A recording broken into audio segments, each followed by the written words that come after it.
கர்த்தருடைய பரிசுத்தமுள்ள நாமத்துக்கு மகிமை உண்டாவதாக. இந்த கால வேளையிலுமாய் கர்த்தருடைய வார்த்தையை நாம் கேட்கும்படியாக நம்முடைய இருதயங்களை நாம் ஆயத்தப்படுத்துவோம். கண்களை மூடி. இரக்கமுள்ள பரலோக பிதாவே, இந்த கால வேளையில் நீங்கள் எங்களை கொடுத்த இந்த வார்த்தைக்காக நாங்கள் ஜெபிக்கிறோம். இந்த வார்த்தைகள் எங்களுடைய ஆவிக்குரிய வாழ்க்கையில் தேவனுடைய அசைவை கொண்டு வரத்தக்கதாக, ஒரு மாற்றத்தை உண்டாக்கத்தக்கதாக எங்கள் இருதயங்களை நாங்கள் உமக்கு முன்பதாக அர்ப்பணிக்கிறோம். நீங்கள் பேசுகிற ஒவ்வொரு வார்த்தைகளும் எங்களை உருவாக்கட்டும். எங்களை தாழ்த்துகிறோம். இயேசுவின் மூலம் ஜெபிக்கிறோம் பிதாவே, ஆமென். கடந்த சில வாரங்களாக நாம் தொடர்ச்சியாக பரிசுத்த வேதாகமத்திலே காணப்படுகிறதான ஒவ்வொரு கதாபாத்திரங்கள், தேவனால் பயன்படுத்தப்பட்ட, தேவன் உபயோகித்த ஒவ்வொரு கதாபாத்திரங்களுடைய வாழ்க்கையை நாங்கள் ஆராய்ந்து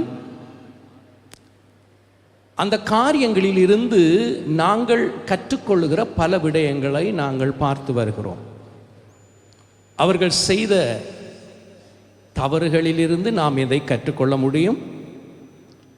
அவர்கள் தேவனோடு கூட சார்ந்திருந்து தேவனுடைய வழிநடத்துதலின்படி அவர்கள் பெற்றுக்கொண்ட உயர்வில இருந்து நாம் எதையெல்லாம் கற்றுக்கொள்ள முடியும் என்று நாங்கள் கடந்த சில வாரங்களாக நாம் கற்று வருகிறோம். போன வாரம் தானியேலை குறித்து நீங்கள் கற்றீர்கள்.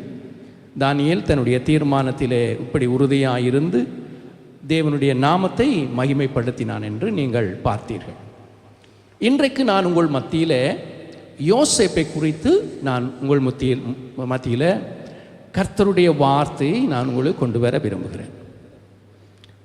உங்களில் எல்லோருக்கும் யோசேப்பை நன்கு தெரியும். யோசேப்பை அறியாதவர்கள் உங்களிலே மிகவும் குறைவாகவே இருப்பீர்கள். எல்லோருக்கும் யோசேப்பு யார் என்பதை உங்களுக்கு தெரிந்தாலும் சில காரியங்களை நான் உங்களுக்கு காண்பிக்கும் பொழுது இந்த கால வேளையிலே தேவன் இந்த யோசேப்புடைய வாழ்க்கையில் இருந்து நாம் கற்றுக்கொள்ளும்படி எதை அவர் நமக்கு காண்பிக்க விரும்புகிறார் என்பதை நீங்கள் அறிந்து கொள்ள முடியும். யோசேப்பு ஒரு வாலிபனாக இருக்கும் பொழுது அவனுடைய வாழ்க்கை பயணம் ஆரம்பமாகிறதை நாம் பார்க்கிறோம். யோசேப்புக்கு ஒரு பயணம் இருந்தது. யோசேப்புடைய பயணத்தில் என்னெல்லாம் நடந்தது, அவன் எவ்விதமாக தேவனுடைய பரிபூர்ண திட்டத்தை அடையும்படிக்கு எவ்விதமாக அவன் செயற்பட்டான், தேவன் அவனை எவ்விதமாய் நடத்தினார் என்பதை குறித்து நீங்கள் நான் அறிந்து கொள்ளும் பொழுது எங்களுடைய பயணத்திலே தேவன் வைத்திருக்கிற திட்டத்தையும் நோக்கத்தையும் நாங்கள் பூரணமாக நிறைவு செய்கிறவர்களாக இருப்போம். யாக்கோபு யோசேப்பை ஆசீர்வதிக்கும் போது யோசேப்பை பார்த்தவன் சொன்னான், நீ கனிதரும் செடி, நீ சுவரிலே படருவார், கனி கொடுக்கிறவனாயிருப்பார். இன்றைக்கு தேவனுடைய ஜனங்களாகிய நாம் ஒவ்வொருவரும் கனி கொடுக்கக்கூடியவர்களாக இருக்க வேண்டும் என்பது தேவனுடைய விருப்பம். அவருடைய திட்டங்களின்படி, அவருடைய யோசனையின்படி நாங்கள் வாழும் பொழுது, எங்கள் பயணம் இருக்கும் பொழுது நிச்சயமாகவே இந்த யோசேப்புடைய வாழ்க்கை எவ்விதமாக ஆசீர்வாதமாக, கனி நிறைந்ததாக, வெற்றியானதாக முடிந்ததோ அவ்விதமாக உங்களுடைய வாழ்க்கையும் என்னுடைய வாழ்க்கையும் இருக்க வேண்டும் என்பது ஆண்டவருடைய விருப்பம். நீங்கள் யோவான் சுவிசேஷத்தில் வரும்பொழுது 15ஆம் அதிகாரம் 5வது வசனத்திலே ஆண்டவராகிய இயேசு கிறிஸ்து சொன்னார், நானே மெய்யான திராட்சை செடி, நீங்கள் என்னிலும் என்னுடைய வார்த்தைகள் உங்களிலும் நிலைத்திருந்தால் நீங்கள் மிகுந்த கனிகளை கொடுப்பீர்கள். உங்களை இந்த காலை வேளையிலே நான் உற்சாகப்படுத்த விரும்புகிறேன். உங்கள் ஒவ்வொருவருக்கும் ஒரு அழைப்பு இருக்கிறது. உங்கள் ஒவ்வொருவருக்கும் ஒரு பயணம் இருக்கிறது. நீங்கள் ஒவ்வொருவரும் கனி கொடுக்கிறவர்களாய் இருக்க வேண்டும் என்கிற தேவனுடைய திட்டமும் இருக்கிறது. இந்த காலவேளையில் இந்த யோசேப்பை குறித்து நீங்கள் ஆராய்ந்து படிக்கும் பொழுது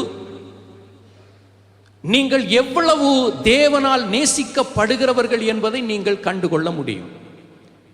யோசேப்பின் மேல வைத்த அந்த அன்பின் தேவன் இன்றைக்கும் அதே அன்போடு கூட உங்களை நடத்துகிறவராய் விருப்பமுடையவராய் இருக்கிறார். யோசேப்புடைய பயணம் தன்னுடைய நேசமான தகப்பனிடத்திலிருந்து பிரிகிறதுல தொடங்குகிறது. யோசேப்புக்கு 17 வயது. இன்றைக்கு வாலிப பிள்ளைகள் இங்கே அநேகர் இருக்கிறீர்கள். தயவு செய்து நீங்கள் இந்த செய்தியை நீங்கள் கவனமாக கேளுங்க. இது வாலிப பிள்ளைகளுக்கு மாத்திரமான செய்தி கிடையாது. இது சிறு குழந்தைகளிலிருந்து பெரியவங்க வர யோசேப்பினுடைய வாழ்க்கையை நீங்கள் பார்க்கும் பொழுது உங்களுடைய வாழ்க்கையிலும் அந்த சர்வ வல்லமை உள்ள தேவன் அவ்விதமான நன்மைகளை செய்ய அவர் வல்லமை உள்ளவராயிருக்கிறார். ஆமென். ஆதியாகமம் 37வது அதிகாரம் 13வது வசனம். அப்பொழுது இஸ்ரவேல் யோசேப்பை நோக்கி, உன் சகோதரர் சீகேமில் ஆடுகளை மேய்க்கிறார்கள் அல்லவா, உன்னை அவர்களிடத்திலே அனுப்புகிறேன் வா என்றார். இங்கே இஸ்ரவேல் என்று எழுதப்பட்டிருக்கிறது யாக்கோபினுடைய மறுபெயர். அப்ப யாக்கோபு யோசேப்பினுடைய தகப்பன். இந்த யோசேப்பை அனுப்புகிறார். யாக்கோபுக்கு தெரியாது தன்னுடைய மகன் ஒரு நீண்ட பயணம் போக போறான் என்று யாக்கோபுக்கு தெரியாது.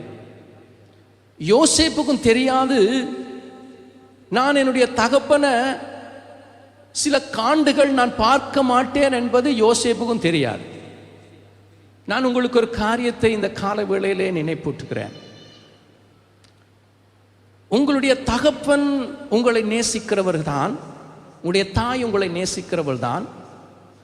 நீங்கள் அநேகமான ஒரு சௌகரியமான ஒரு சூழலிலே இருந்தவர் தான். ஆனால் சில வேளைகளிலே இந்த தகப்பனை பார்க்கிலும் தாயை பார்க்கிலும் உங்கள் மேல் என் மேலே அன்பு வைத்த தேவன் உங்களுடைய வாழ்க்கையிலே அவருடைய அநாதி திட்டத்தை நிறைவேற்றுவதற்கு நீங்கள் மிகவும் சௌகரியமாக இருக்கிற இடத்தை விட்டு புறப்பட பண்ணுகிறவராயிருப்பார். நீங்க இதுவரை காலமும் எல்லாமே சிறப்பாக இருந்த ஒரு நிலையை விட்டு நீங்க வெளியே புறப்படுகிறதான ஒரு சூழ்நிலைக்குள்ள நீங்கள் போக வேண்டியும் இருக்கும். ஒன்றை மறக்க வேண்டாம், இங்க இருக்கிற ஒவ்வொருவருக்கும் ஒரு பயணம் இருக்கிறது. வேதம் சொல்லுகிறது, விசுவாசத்தை தொடக்குகிறவரும் முடிக்கிறவரும். உன்னுடைய வாழ்க்கையில தேவன் ஒரு ஓட்டத்தை தொடக்கி இருக்கிறார், அதை அவர் முடிக்கவும் வல்லமை உள்ளவராய் இருக்கிறார். இப்ப யோசேப்புடைய வாழ்க்கை முழுவதை நீங்க பாருங்க. முதல் பகுதி 4 பிரிவுகளாக நீங்கள் பிரித்திட்டீங்கன்னா, முதல் பகுதி அந்த தகப்பனுடைய நேசத்துக்குரியவனாய் இருந்தவன் அந்த தகப்பனுடைய அந்த உறவில இருந்து, அந்த சௌகரியமான அந்த வட்டத்தில இருந்து அவன் பிரிக்கப்படுகிறான். அதற்கு அடுத்த பகுதி என்ன நடக்கிறது? அவன் எகிப்துக்கு அடிமையாக கொண்டு போகப்படுகிறான்.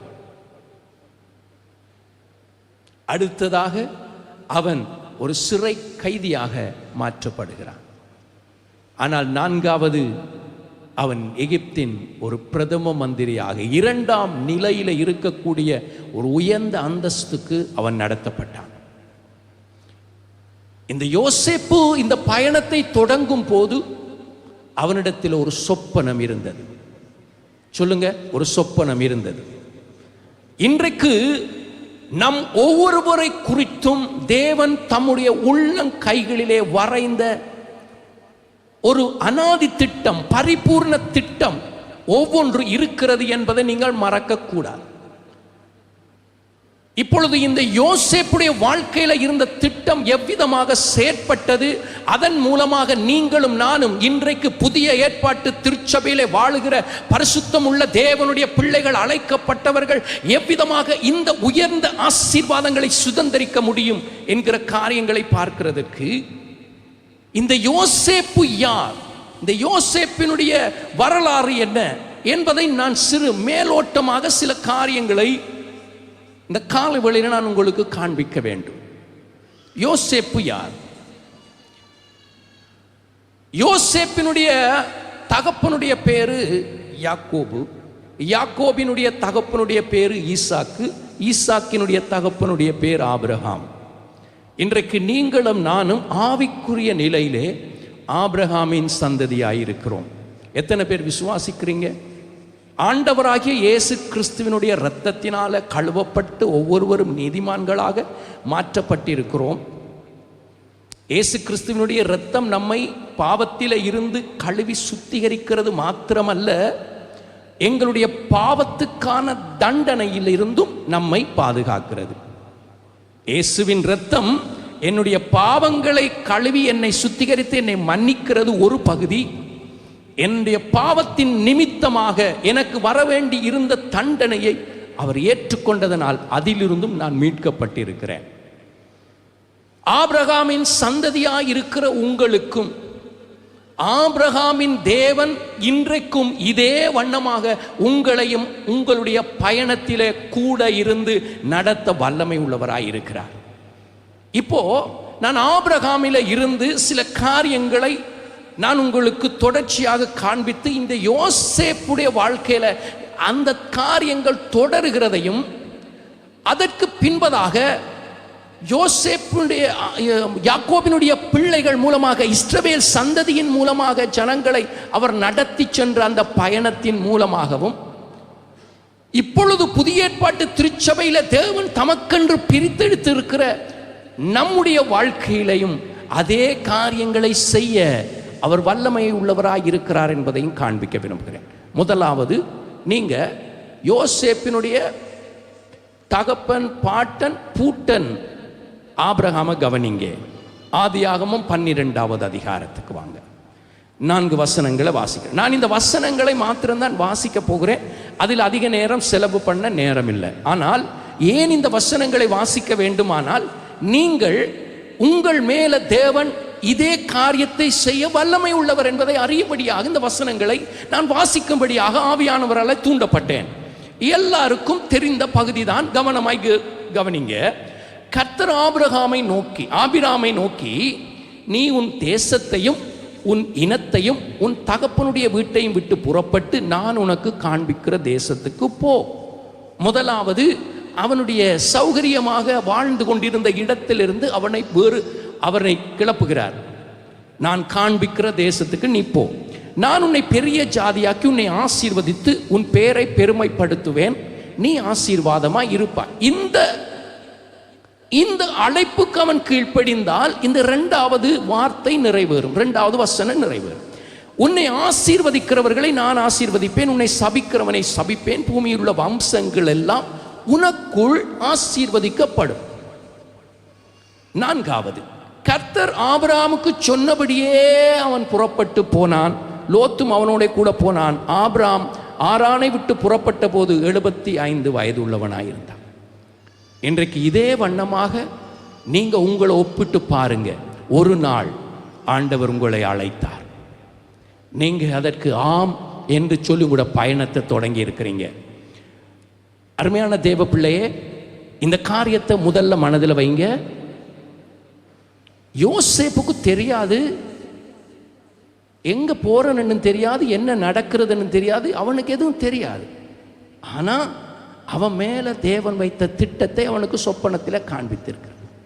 இன்றைக்கு நீங்க தேவனுடைய பிள்ளைகளாக இருக்கிற நீங்கள் ஒவ்வொருவரும் எந்த இடத்துல நிற்கிறோம், நான் போகிற பயணத்தில் நான் சரியா என்னுடைய ஆண்டவர் என்னோட இருக்கிறாரா என்கிற அங்கலாய்ப்புகள் பல இடங்கள்ல வரலாம். இதை இந்த யோசேப்புடைய வாழ்க்கையில நீங்க பார்க்க போறீங்க. அதனால இந்த காலவெளியில நான் உங்களை உற்சாகப்படுத்துகிறேன். உங்கள் மேல தேவன் மிகவும் அன்புள்ளவராயிருக்கிறார். உடைய தகப்பன், உன் தாய், உன்னுடைய குடும்பம் யார் உன்னை கைவிட்டிருந்தாலும் இந்த கால வேளையில கர்த்தரை தேடி வந்திருக்கிற உங்கள் ஒவ்வொருவர் மேலும் ஆண்டவர் மிகவும் அன்புள்ளவராயிருக்கிறார். ஆண்டவர் உன்னை நேசிக்கிறார். இப்போ ஆபிரகாம் சொன்னபடி போனான். ஆதியாகமம் 18வது அதிகாரத்தில் அவனுக்கு என்ன நடந்தது?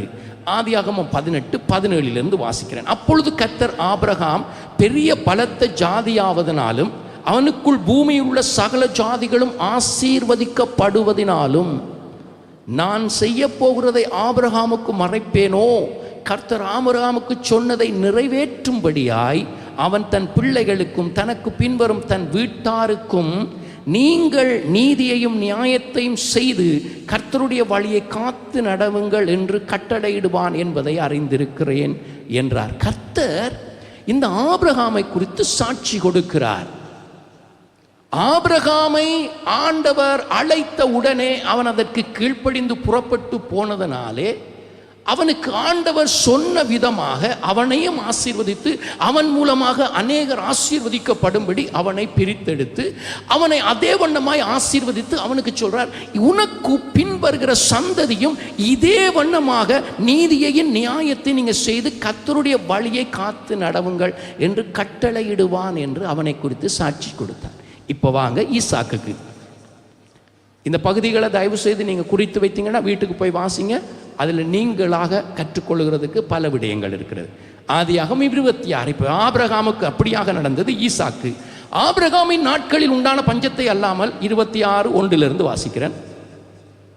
ஆபிரகாமின் நாட்களில் உண்டான பஞ்சத்தை அல்லாமல் பின்னும் ஒரு பஞ்சம் தேசத்தில் உண்டாயிற்று. அப்பொழுது ஈசாக்கு பெலிஸ்தருக்கு ராஜாவாகிய அபிமெலேக்கினிடத்துக்கு கோராகுக்கு போனான். கர்த்தர் அவனுக்கு தரிசனமாகி, நீ எகிப்துக்கு போகாமல் நான் உனக்கு சொல்லும் தேசத்தில் குடியிரு. ஈசாக்குக்கு ஒருவேளை எகிப்துக்கு போக வேண்டும் என்கிற ஒரு வாஞ்சை விருப்பம் இருந்தது.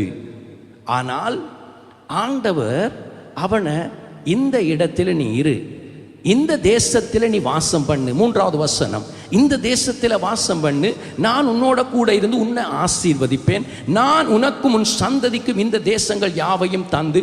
ஆபிரகாமோடு பேசின அதே வண்ணமாக இங்கே ஆண்டவர் ஈசாக்கோடு பேசுகிறார். தந்து உன் தகப்பனாகிய ஆபிரகாமுக்கு நான் இட்ட ஆணையை நிறைவேற்றுவேன். ஆபிரகாம் என் சொல்லுக்கு கீழ்ப்படிந்து என் விதிகளையும் என் கற்பனைகளையும் என் நியமங்களையும் என் பிரமாணங்களையும் கை கொண்டபடியினால் நான் உன் சந்ததியை வானத்து நட்சத்திரங்களைப் போல பெருக பண்ணி உன் சந்ததிக்கு இந்த தேசங்கள் யாவையும் தருவேன். உன் சந்ததிக்குள் பூமியில் உள்ள சகல ஜாதிகளும் ஆசீர்வதிக்கப்படும் என்றார். ஈசாக்கு கோராரிலே குடியிருந்தார். ஆண்டவர் சொன்ன வண்ணமாக ஈசாக்கு கீழ்ப்படிந்தான். ஆண்டவர் சொன்ன வண்ணமாக கீழ்ப்படிந்தான். ஆதியாகமம் 26க்கு திரும்பி வாங்க. 12, 13வது வசனம். ஈசாக்கு அந்த தேசத்திலே விதை விதைத்தான். கர்த்தர் அவனை ஆசீர்வதித்ததினால் அந்த வருஷத்தில் 100 மடங்கு பலனடைந்தான். 13வது வசனம், அவன் ஐஸ்வர்யவானாகி வர வர விருத்தி அடைந்து மகா பெரியவனானான். இப்போ நான் உங்களுக்கு யோசேப்புக்குள்ள ஆண்டவர் எப்படிமாக அந்த திட்டத்தை கொண்டு வருகிறார் என்பதை காண்பிக்க, ஆபிரகாமுடைய வாழ்க்கையிலும் ஈசாக்குடைய வாழ்க்கையிலும் எவ்விதமாக அவர்கள் அழைக்கப்பட்டார்கள், எவ்விதமாக அவர்கள் பயணத்தை ஆரம்பித்தார்கள், எவ்விதமாக கீழ்ப்படிந்தார்கள், எவ்விதமாக நன்மைகளை அடைந்தார்கள் என்பதற்கு இந்த உதாரணங்களை எடுக்கிறேன். இப்போ நீங்கள் யாக்கோபுக்கு வர்றீங்க. யாக்கோபு ஆதியாகமம் 35வது அதிகாரத்தில் யாக்கோபுடைய வாழ்க்கை. தேவன் யாக்கோபை நோக்கி, நீ எழுந்து பெத்தேலுக்கு போய் அங்கே குடியிருந்து உன் சகோதரனாகிய ஏசாவின் முகத்துக்கு விலகி ஓடிக்கு போகிற போது உனக்கு தரிசனமான தேவனுக்கு அங்கே ஒரு பலிபீடத்தை உண்டாக்கு என்றார். அப்பொழுது யாக்கோபு தன் வீட்டாரோரையும் தன்னோடு கூட இருந்த மற்ற அனைவரை நோக்கி, உங்களிடத்தில் இருக்கிற அந்நிய தெய்வங்களை நீங்கள் விலக்கி விட்டு போட்டு உங்களுக்கு சுத்தம் பண்ணி கொண்டு உங்கள் வஸ்திரங்களை மாற்றுங்கள், நாம் எழுந்து பெத்தேலுக்கு போவோம் வாருங்கள். சொன்ன இடம் என்ன? பெத்தேல். அவன் தீர்மானம் எடுத்தது என்ன? நான் இனி பெத்தேலுக்குத்தான் போவேன்.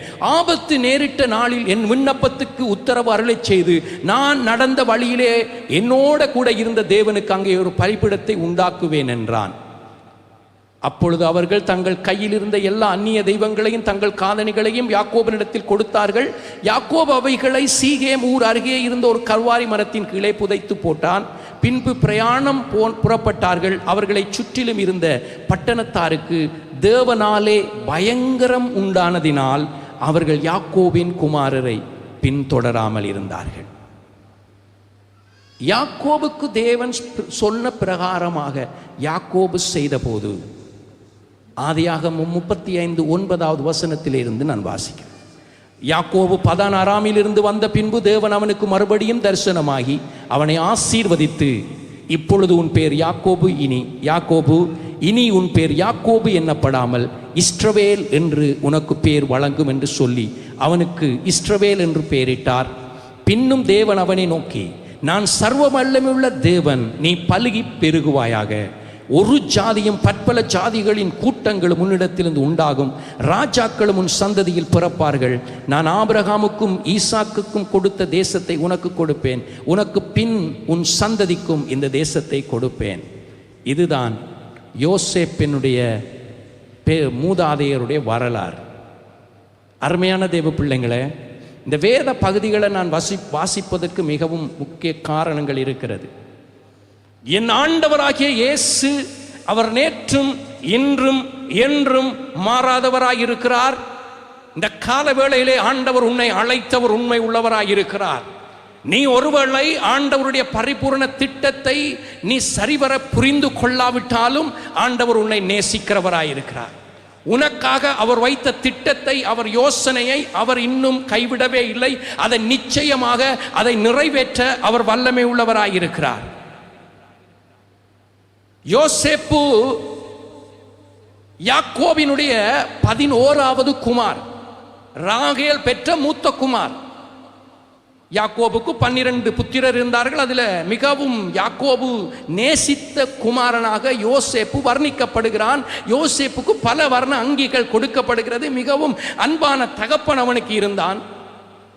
அவ்விதமாக இருந்த அந்த யோசேப்பு மிகவும் ஒரு முக்கியமான ஒரு வேலை செய்தான். என்னன்னா, கர்த்தரோடு கூட அவனுக்கு சரியான ஒரு உறவு அங்கே இருந்தது. இந்த கால வேளையில் நீங்கள் ஒவ்வொருவரும் கர்த்தர் மேலே நம்பிக்கை வைத்தவர்களாக, இந்த கால வேளையில் ஞாயிற்றுக்கிழமை ஆராதனையில் நீங்கள் முழு மனதோடு கர்த்தரை ஆராதிக்க அர்ப்பணித்தவராக நீங்கள் வந்திருக்கிறீங்கண்டா, நீங்கள் கர்த்தரோடு எந்த அளவு நெருக்கமாக வேண்டும் என்கிற வாஞ்சையை நீங்கள் இந்த கால வேளையில் வெளிப்படுத்துகிறீர்கள். ஆண்டவருடைய வார்த்தையை இந்த கால வேளையில் நீங்கள் கவனமாய் கேட்கிறீர்கள். இன்றைக்கு ஆண்டவர் இந்த யோசேப்பின் மேல அந்த அளவு அந்த பரிபூர்ண திட்டத்தை அவனுக்கு வெளிப்படுத்துவதற்கு காரணம் என்னவென்றால், மற்ற 11 பேருக்கும் சொப்பனம் கிடைக்கல. மற்ற 11 பேருக்கும் சொப்பனம் கொடுக்க முடியாத அளவுக்கு ஆண்டவரிடத்தில் சொப்பனம் குறைவாக இருக்கல. மற்றவங்க மேல எதுவும் திட்டம் இல்லை என்று அர்த்தம் அல்ல. ஆனால் இந்த யோசேப்பு கர்த்தரோடு மிகவும் ஒரு நெருக்கமான ஒரு உறவில் இருந்தபடியினால யோசேப்பை கர்த்தர் தம்முடைய சொப்பனத்தின் வழியாக காண்பித்தார். யோசேப்புக்கு அது புரிந்து கொள்ள முடிய வயதும் இல்லை, அதை குறித்து அவனுக்கு அறிவும் இல்லை. ஆனாலும் அவனுடைய பயணம் ஆரம்பமானது. அவனுடைய பயணம் ஆரம்பமானது. அடிமையாக யோசேப்பு இப்பொழுது கொண்டு போகப்படுகிறான். அவன் மேல ஊர் ஜனங்கள் பொறாமப்படல, புறஜாதி ஜனங்கள் பொறாமப்படல. அவனுடைய குடும்பத்தில் இருந்த சொந்த சகோதரர்கள் அவன் மேல பொறாமப்பட்டாங்க. அவன் மேல பொறாமப்பட்டாங்க. இன்றைக்கு நான் உங்களுக்கு ஒன்று சொல்லுகிறேன். நீங்கள் ஆண்டவராகிய இயேசு கிறிஸ்துவை ஏற்றுக்கொண்டதன் நிமித்தம் உங்கள் குடும்பத்தினாலே நீங்கள் புறக்கணிக்கப்பட்டிருக்கலாம், உங்கள் சமுதாயத்தினாலே நீங்கள் புறக்கணிக்கப்பட்டிருக்கலாம். ஆனால் நீங்கள் எடுத்த தீர்மானம் சரியான தீர்மானம். ஏனென்றால் இயேசு கிறிஸ்து சொன்னார், நானே வழியும் சத்தியமும் ஜீவனுமாய் இருக்கிறேன், என்னை அல்லாமல் ஒருவனும் பிதாவினிடத்திலே வரான். என்னை விசுவாசிக்கிறவன் மரித்தாலும் பிழைப்பான். என்னை விசுவாசிக்கிறவனிடத்திலே இருந்து, அவனுடைய உள்ளத்திலே இருந்து ஜீவ தண்ணீர் உள்ள நதிகள் ஓடும். என்னை விசுவாசிக்கிறவன் மிகுந்த கனிகளை கொடுப்பான். என்னை விசுவாசிக்கிறவனை நான் ஆசீர்வதிப்பேன். அவன் மேலே என்னுடைய ஆசீர்வாதங்கள் தங்கி இருக்கும். இந்த கால வேளையிலே பரிசுத்த ஆவியானவர் சொல்லுகிறார், உன் மேலாக கர்த்தர் தம்முடைய திட்டத்தையும் அவருடைய ஆசீர்வாதத்தையும் வைத்திருக்கிறார். மற்றவர்கள் உன்னை விரோதித்தாலும், அவர்கள் உனக்கு விரோதமாக பொறாமை கொண்டிருந்தாலும், என் தேவன் உனக்காக செய்ய நினைத்தது தடைபடாது. அதை கர்த்தர் உனக்கு நிச்சயமாய் செய்து முடிப்பார். இந்த யோசேப்பு அங்கே விற்கப்பட்டான், பொறாமையின் நிமித்தம் விற்கப்பட்டான். ஆதியாகமம் 39வது அதிகாரம் 1 வரை நீங்க பாருங்க. யோசேப்பு இப்ப எகிப்துக்கு கொண்டு போகப்பட்டான். பார்வோனுடைய பிரதானியும் தலையாரிகளுக்கு அதிபதியுமான போத்திபார் என்னும் எகிப்து தேசத்தான் அவனை அவ்விடத்துக்கு கொண்டு வந்த இஸ்மவேலிடத்தில் விலைக்கு வாங்கினான். கர்த்தர் யோசேப்போடே இருந்தார். அவன் காரிய சித்தி உள்ளவனானான். அவன் எகிப்தியனாகிய தன் எஜமானுடைய வீட்டிலே இருந்தான். கர்த்தர் அவனோடே இருக்கிறார் என்றும் அவன் அவன் செய்கிற யாவையும் கர்த்தர் வாய்க்க பண்ணுகிறார் என்றும் அவன் எஜமான் கண்டார். இன்றைக்கு நீங்க நடத்தப்படுகிற பாதையில நீங்க ஆண்டவரால் தெரிந்து கொள்ளப்பட்டு உங்களுடைய பயணம் தொடங்கி இருக்கிற உங்களுடைய சூழ்நிலைகள்ல நீங்க சில வேளை இவ்விதமான ஒரு பாதை வழியாக போக வேண்டி இருக்கலாம். நான் தேவனால் தெரிந்து கொள்ளப்பட்டும், நான் தேவனால் அழைக்கப்பட்டும், நான் இரட்சிப்பை பெற்றிருந்தும் நான் போகிறதான பாதையில எனக்கு உண்டாகிற நெருக்கங்கள், எனக்கு உண்டாகிறதான எதிர்ப்புகள், எனக்கு உண்டாயிருக்கிறதான சவால்கள் நான் பார்க்கும் பொழுது கர்த்தர் என்னோட இல்லையே, என்னுடைய வாழ்க்கையில ஏன் விதமான நெருக்கம், ஏன் இவ்விதமான போராட்டங்கள்? நான் என்னுடைய தகப்பனோடு இருக்கும்போது ரட்சிப்படைவதற்கு முன்பதாக இவ்விதமான பாடுகள், இவ்விதமான நெருக்கங்கள் எனக்கு இருந்ததில்லையே. ஏன் என் ஆண்டவராகிய இயேசுவை நான் ஏற்றுக்கொண்ட நாளிலே இருந்து என்னுடைய பயணத்திலே அநேக நெருக்கங்களாயிருக்கிறது, அநேக பாடுகளாயிருக்கிறது. அதற்கு ஆண்டவராகிய இயேசுவே மிகவும் தெளிவான ஒரு பதிலை சொல்லிட்டாரு. கேட்டுக்கு போகிற வாசல் மிகவும் விசாலமானதாக இருக்கும், ஆனால் ஜீவனுக்கு போகிற வாசலோ அது மிகவும் வழி குறுகலான பாதையாயிருக்கும். அருமையான தேவ பிள்ளையே, நீங்க சரியான பாதையில தான் பயணிக்கிறீர்கள் என்பதை உங்களுடைய உபத்திரவங்கள், உங்களுடைய நெருக்கங்கள், உங்களுடைய வாழ்க்கையிலே காணப்படுகிறதான அத்தனை சஞ்சலமான சூழ்நிலைகளையும் ஆண்டவர் உங்களுக்கு காண்பிக்கிறார். ஆனால் உண்ட மறந்துடாதீங்க, கர்த்தர் யோசேப்போடே இருந்தார். உங்களோட எல்லா சூழ்நிலைகளிலும் அவர் இருக்கிறார். நீங்கள் நெருக்கப்படுகிற காலங்களிலே அவர் தஞ்சமாய் இருக்கிறார். இயேசு வாக்குத்தத்தம் கொடுத்தார், இதோ உலகத்தின் முடிவு பரியந்தம் சகல நாட்களிலும் நான் உங்களுடனே இருக்கிறேன். பக்கத்தில் தட்டி சொல்லுங்க, இயேசு இந்த உலகத்தின் முடிவு பரியந்தம் சகல நாட்களும் உங்களோட தான் இருக்கிறார். சூழ்நிலைகளை கண்டு அவர் விலகிறவர் அல்ல, உன்னுடைய போராட்டத்தை கண்டு உன்னை கைவிடுகிறவர் அல்ல. உன்னுடைய நெருக்கத்திலும் அவர் உன்னோடு கூட இருக்கிறார். நீ அவராலே தெரிந்து கொள்ளப்பட்டவன், நீ அவராலே தெரிந்து கொள்ளப்பட்டவள். ஆண்டவர் உனக்கென்ற ஒரு திட்டத்தை அவர் தம்முடைய உள்ளங்கைகளில் வைத்திருக்கிறார். அதை அவர் நிச்சயமாய் செய்து முடிப்பார் என்கிற நம்பிக்கையை நீ இழந்து போக வேண்டாம். போத்திபார் வீட்டில் பொய்யா குற்றம் சாட்டப்படுகிறார், வாலிப வயது. இன்றைக்கு உங்களுடைய வாழ்க்கையிலும் அநேகர் பொய்யான குற்றச்சாட்டுக்களை, அவதூறுகளை பரப்பிக் கொண்டிருக்கிறாங்களா? நீங்க கவலைப்படாதீங்க. நான் உங்களுக்கு சொல்லுகிறேன், நீங்க போராட வேண்டாம். நீங்க போராட வேண்டிய அவசியம் இல்லை. சில வேளைகளிலே தேவன் இவ்விதமான நெருக்கத்திலே, இவ்விதமான பாடுகளில் உங்களை நடத்துகிறார் என்று சொன்னால், உங்களுடைய வாழ்க்கையில் இருந்த சௌகரியங்கள் உங்களை விட்டு அகற்றப்படுகிறது என்றால், உங்களுடைய பலவர்ண அங்கி உங்களை விட்டு நீக்கப்படுகிறது என்றால், உங்களுடைய பாதையில் மிகவும் போராட்டங்களோடு கூட நீங்கள் பயணிக்கிறீங்க. ஆனாலும் ஒன்றை மறந்து போகாதீங்க, உங்களோடு இருக்கிற கர்த்தர் ஒரு மகிமையான இடத்தை நோக்கி உங்களை நகர்த்தி கொண்டிருக்கிறார். இப்ப காண்கிற சூழ்நிலைகள் இனி வரும் காலங்களிலே நீங்க பெறப்போகிற மகிமைக்கு ஒப்பிடத்தக்கவைகளாய் இருக்க போவதில்லை. ஏனென்றால் இந்த நெருக்கத்திலும் உன்னோட இருக்கிற கர்த்தர் அவருடைய பிளான்ல என்ன இருக்கோ அதைத்தான், அதை அவர் உனக்கு தருகிறவருக்கு வல்லமை உள்ளவராய் இருக்கிறார். அதை யாரும் மாற்ற முடியாது. போத்திபாருடைய மனைவியினால யோசேப்பினுடைய வாழ்க்கையில தேவன் வைத்த திட்டத்தை மாற்ற முடியவில்லை. யோசேப்பின் சகோதரர்களாலே தேவன் யோசேப்பின் மேல வைத்திருந்த திட்டத்தை மாற்ற முடியவில்லை. அவர்களுடைய பொறாமை அவனுடைய திட்டத்தை, தேவனுடைய திட்டத்தை அழித்து போட முடியவில்லை. ஏசாயா 42:16 நீங்க கவனிங்க. யோசேப்பு சொப்பனம் கண்டவன் யோசிக்கிறான், என்னடா நான் சொப்பனம் கண்டது இவ்விதமாக அல்லவே, நான் போகிறது சரியா, என்னுடைய வாழ்க்கையில் இந்த சொப்பனம் எப்படியாக போகிறது? ஆனாலும் யோசேப்பு இறுக பற்றி கொண்டான். இன்றைக்கு நீங்க போகிற பாதையில எங்க போறோம்? நான் இயேசுவை விசுவாசிச்சு ஏற்றுக்கொண்ட பிள்ளைகளோட பேசிக்கொண்டிருக்கிறேன். இயேசுவை உறுதியாய் பற்றி கொண்ட பிள்ளைகளோடு பேசிக் கொண்டிருக்கிறேன். கர்த்தரை தங்களுக்கு தெய்வமாய் கொண்ட ஜனத்தோடு பேசிக் கொண்டிருக்கிறேன். ஆண்டவரே, முழு மனதோடு கூட, முழு உள்ளத்தோடு கூட, முழு பலத்தோடு ஆராதித்துக் கொண்டிருக்கிற தேவ பிள்ளைகளோடு நான் இந்த காலவேளையில பேசிக் கொண்டிருக்கிறேன். நீங்க சில வேளை நீங்க போகிற பாதையில நீங்க படுகிற கஷ்டங்களை பார்த்து நீங்க மனம் தளர்ந்து போக வேண்டாம். ஏனென்று சொன்னா நீங்க எங்க போகிறேன்னு உங்களுக்கு தெரியல. ஏனென்று சொன்னா நீங்க ஆபிரகாம், ஈசாக்கு, யாக்கோபு, யோசேப்புடைய வாழ்க்கையை பாருங்க. அவங்க போன பாதை இலகுவான பாதையா இருக்கல. ஆனா அவர்கள் தேவன் கொடுத்த திட்டத்தை, அவருடைய வார்த்தையை விசுவாசித்தார்கள். இந்த கால வேளையிலே இயேசுவினுடைய சுவிசேஷத்தை நீங்கள் விசுவாசித்து கேட்கும் போது ஆண்டவர் உன்னை குறித்து பேசின அத்தனை வாக்குத்தத்தங்களையும் உன்னுடைய மனதிலே நீ வைத்துக் கொண்டிருக்கிறாய். அதில் ஒன்றும் மாறுவதில்லை என்று சொன்னால் வானமும் பூமியும் ஒளிந்து போகும். கர்த்தர் உனக்கு சொன்ன வார்த்தை, ஆண்டவர் உனக்கு கொடுத்த வாக்குத்தத்தம், ஆண்டவர் உனக்கு கொடுத்த தரிசனம், ஆண்டவர் உனக்கு கொடுத்த திட்டம், அது மாற்றப்பட முடியாத ஒன்றாக இருக்கிறது. ஏனென்றால் அவர் சர்வ வல்லமை உள்ள தேவன்.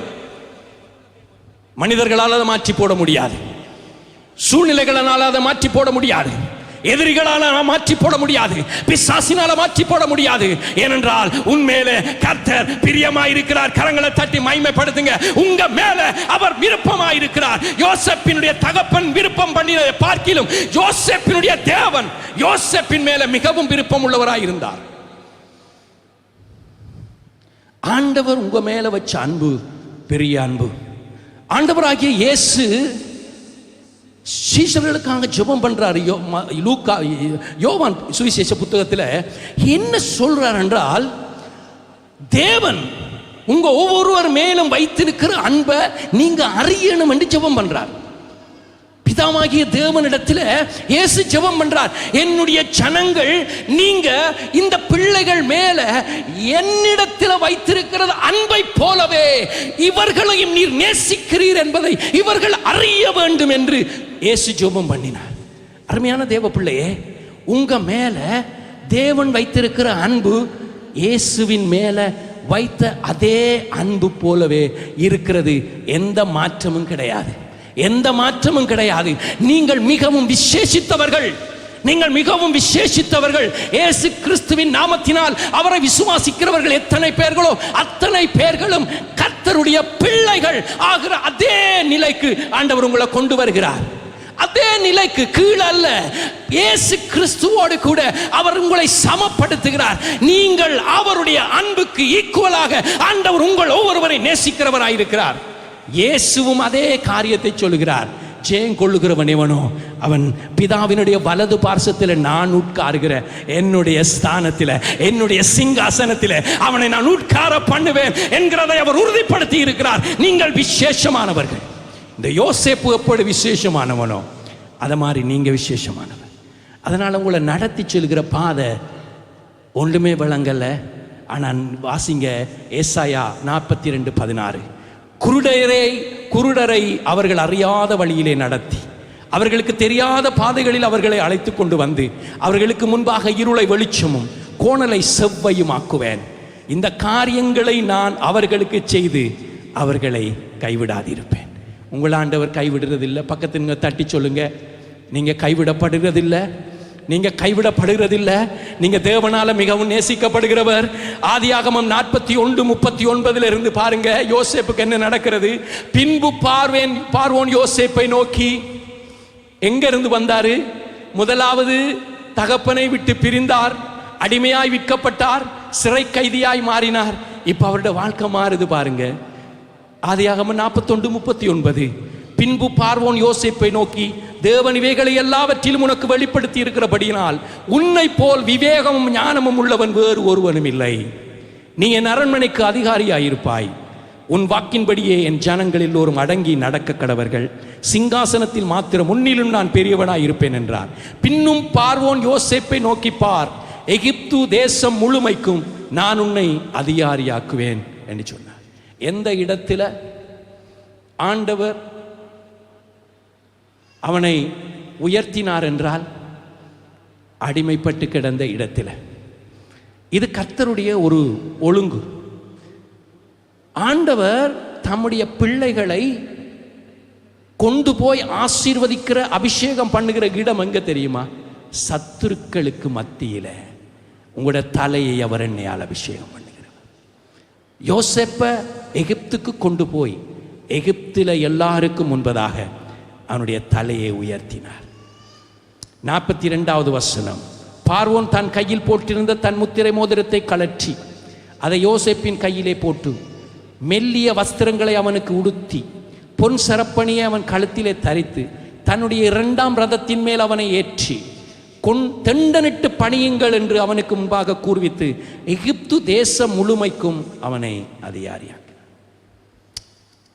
இதான் யோசேப்பினுடைய கதை, யோசேப்பினுடைய சரித்திரம். உங்களை எல்லாருக்கும் தெரியும். இன்றைக்கு அருமையானவங்களே, இந்த யோசேப்பினுடைய வாழ்க்கை பயணத்தில் இருந்து நீங்களும் நானும் கற்றுக்கொள்ள வேண்டிய 6 விடயங்களை நான் சீக்கிரமாக உங்களுக்கு காண்பிக்க போகிறேன். 6 விடயங்கள். முதலாவது, தேவனுடைய திட்டத்தில் அவன் அசையாத நம்பிக்கை கொண்டிருந்தான். யோசேப்பு அவன் தேவன் மேலே வைத்திருந்த அந்த நம்பிக்கையை அவன் ஒருபோதும் எந்த சூழ்நிலையிலும் அவன் கைவிடவே இல்லை. அவன் அடிமையாக விற்கப்பட்டது உண்மைதான், அவனுக்கு சகோதரர்கள் துரோகம் செய்தது உண்மைதான், குழியிலே வீசப்பட்டது உண்மைதான், போத்திபார் மூலமாக மனைவி மூலமாக பொய்யாக குற்றம் சாட்டப்பட்டு சிறைச்சாலைக்கு சென்றது உண்மைதான். எந்த சூழ்நிலையிலும் தேவனுடைய திட்டத்தின் மேலே அசையா நம்பிக்கை கொண்டிருந்தான். இன்றைக்கு உங்களுடைய வாழ்க்கையில் தேவன் ஒரு திட்டத்தை வைத்திருக்கிறார். நீங்கள் சொல்லுங்கள், உங்களோட கையை வச்சு, என் வாழ்க்கையில் ஒரு தேவன் ஒரு திட்டத்தை வைத்திருக்கிறார். அந்த திட்டம் நன்மையான திட்டம். அந்த திட்டத்தை கர்த்தர் உங்களுக்கு செய்வார் என்று நீங்கள் அசையாத நம்பிக்கை உடையவர்களாக இருக்க வேண்டும். தேவன் தம்முடைய பரம திட்டத்தை எவ்விதமான கடினமான சூழ்நிலையிலும் அவர் நிறைவேற்றக்கூடிய வல்லமை உடையவராயிருக்கிறார். உங்களோட சூழ்நிலை கடினமாக இருக்கிறதா? வாழ்க்கை இந்த பாதையில் மிகவும் நெருக்கப்படுகிறீங்களா? யோசேப்புடைய வாழ்க்கை அவ்விதமாகத்தான் இருந்தது. நெருக்கமும் கடினமும், தப்பித்து கொள்வதற்கோ மீட்சி பெறுகிறதற்கோ வழியில்லாத ஒரு சூழ்நிலையில் அவன் கர்த்தரை மாத்திரமே பற்றி கொண்டிருந்தான். எனவே அந்த கடினமான சூழ்நிலையில் கர்த்தர் அவனுடைய வாழ்க்கையில் தேவ திட்டத்தை நிறைவேற்ற செயல்படுகிறவராயிருந்தார். உங்களோட வாழ்க்கையில் நீங்கள் பயணத்தில் எந்த இடத்துல இருக்கிறீங்க என்பது உங்களுக்கு நன்கு தெரியும். என்ன சூழ்நிலையிலாக கடந்து போகிறீங்க என்று உங்களுக்கு தெரியும். ஆனால் நான் உங்களுக்கு ஒரு வார்த்தையை சொல்கிறேன். எந்த ஒரு கடினமான சூழ்நிலையும் தேவனால் மாற்ற முடியாது என்று நீங்கள் ஒருபோதும் நினைக்க வேண்டாம். எந்த ஒரு கடினமான சூழ்நிலையிலும் தேவனுடைய வாழ்க்கையில் அற்புதம் செய்ய, உடைய வாழ்க்கையில் அவருடைய திட்டத்தை நிறைவேற்ற அவர் வல்லமை உள்ளவராயிருக்கிறார். யோசேப்பிடத்தில் இருந்தது அவனுடைய சூழ்நிலைகளுக்கு மேலாக பார்க்கிற ஒரு திறன் யோசேப்புக்குள்ளே இருந்தது. எப்படி அவன் அசைக்க முடியாத ஒரு நம்பிக்கை உடையவனாக இருந்தான் என்றால், அவன் அந்த சூழ்நிலைகளை பார்க்கிலும் தனக்கு சொப்பனத்தை கொடுத்தவர் பெரியவர். அந்த சூழ்நிலைகளுக்கு மேலாக கர்த்தரோடு கூட உறவை கொள்ளக்கூடிய ஒரு ஆற்றல் மிகுந்தவனாக யோசேப்பு காணப்பட்டான். அவனுடைய விசுவாசத்தை நீங்கள் கவனித்து பாருங்க. எவ்விதமான நெருக்கம், எவ்விதமான போராட்டம், எவ்விதமான சஞ்சலம், தனிமைப்படுத்தப்பட்ட கைவிடப்பட்ட ஒரு சூழ்நிலையில அவன் கர்த்தர் மேல வைத்திருந்த விசுவாசம் இன்றைக்கு உங்களுக்கும் எனக்கும் ஒரு சவால் விடுகிறதாக இருக்கிறது. எனவே முதலாவது நீங்கள் அறிந்து கொள்ள வேண்டும், நீங்கள் கர்த்தர் மேலே வைத்த அந்த நம்பிக்கையை நீங்கள் கடைசி பரியந்தம் பற்றி கொள்ளுவீர்களானால், யோபு 42:2 சொன்னதை போல, தேவரீர் சகலதையும் செய்ய வல்லமை உள்ளவர், நீர் செய்ய நினைத்தது தடைபடாது என்று அறிந்திருக்கிறேன் என்று யோபு சொன்னதை போல உங்களாலேயே சொல்ல முடியும். 2வது, மன்னிப்பு மற்றும் கசப்பு மற்றும் பலியிலிருந்து தன்னை விடுவித்து கொண்டான். ஆதியாகமம் 45வது அதிகாரத்தில் நீங்க பாருங்க, 4ஆம் 5ஆம் வசனங்கள். அப்பொழுது யோசேப்பு தன் சகோதரரை நோக்கி, என் கிட்ட வாருங்கள் என்றான். அவர்கள் கிட்ட போனார்கள். அப்பொழுது அவன், நீங்கள் எகிப்துக்கு போகிறவரிடத்தில் விற்று போட்ட உங்கள் சகோதரனாகிய யோசேப்பு நான் தான். என்னை இவ்விடத்திலே வரும்படி விற்று போட்டதினால நீங்கள் சஞ்சலப்பட வேண்டாம், அது உங்களுக்கு விசனமாயும் இருக்க வேண்டாம். ஜீவ ரட்சணை செய்யும்படிக்கு தேவன் என்னை உங்களுக்கு முன்னே அனுப்பினார். இதுதான் இந்த யோசேப்புடைய வாழ்க்கையில இருந்து புதிய ஏற்பாட்டு திருச்சபையில் வாழுகிற நீங்களும் நானும் கற்றுக்கொள்ள வேண்டிய இரண்டாவது காரியம். யோசேப்பு தனக்கு எதிராக துரோகம் செய்தவர்களை கூட மன்னிக்க கூடியவனாக அவன் இருந்தான். அதை அவன் வெளிப்படையாக அவன் பேசுகிறத பாருங்க. என்ற கிட்ட வாங்க, மன்னிப்பை அவன் கொடுப்பதற்கு ஆயத்தம் உள்ளவனாயிருந்தான். ஆண்டவராகிய இயேசு கிறிஸ்து நமக்கு கற்றுக் கொடுத்த பரலோக ஜெபத்தில் நீங்க பிறருடைய குற்றங்களை மன்னிக்கிறது போல உங்களுடைய பாவங்களும் மன்னிக்கப்படும். மன்னிப்பு என்பது தேவனுடைய பிள்ளைகளுடைய அந்த சுபாவமாகவே மாறிவிட வேண்டும். வாயால சும்மா மன்னிச்சிட்டேன்னு சொல்றது அல்ல. இவன் என்ன சொல்லுகிறான்? நீங்க இந்த கிட்ட வாருங்கள். அப்ப கிட்ட போனாங்க. நீங்க வித்து போட்ட யோசேப்பு நான் தான். நீங்க வித்து போட்டீங்க. ஓ பொண்ட இருந்த சகோதரம், யோசிச்சு பாருங்க. உண்டா பிறந்து வளர்ந்து சந்தோஷமாக வாழ்ந்து வித்து போட்டாங்க, வித்து போட்டாங்க. அப்படிப்பட்ட சூழ்நிலையிலும் யோசேப்பு அவர்களை மன்னிக்கக்கூடியவனாயிருந்தான். இன்றைக்கு உங்களுடைய சகோதரங்களை நீங்கள் உங்களால் மன்னிக்க முடியுதா? உங்களோட குடும்பத்தில் இருக்கிற உங்களோட உடன் பிறந்தவங்களை உங்களை மன்னிக்க முடிகிறதா? இந்த மன்னிப்பில் இன்னும் ஒரு காரியத்தை நீங்கள் கற்றுக்கொள்ள வேண்டும். யோசேப்புடைய வாழ்க்கையில் யோசேப்பு மன்னிப்பு கொடுத்தது மாத்திரமல்ல, அவனுக்குள்ள இருந்த கசப்பை இருந்து அவன் தன்னை விடுவித்து கொண்டான். இன்னைக்கு நம்ம மன்னிச்சிடுவோம், ஆனால் 10 வருஷமாக அதை நம்ம பேசிட்டே இருப்போம். அந்த கசப்பு இங்கே இருந்துகிட்டே இருக்கு.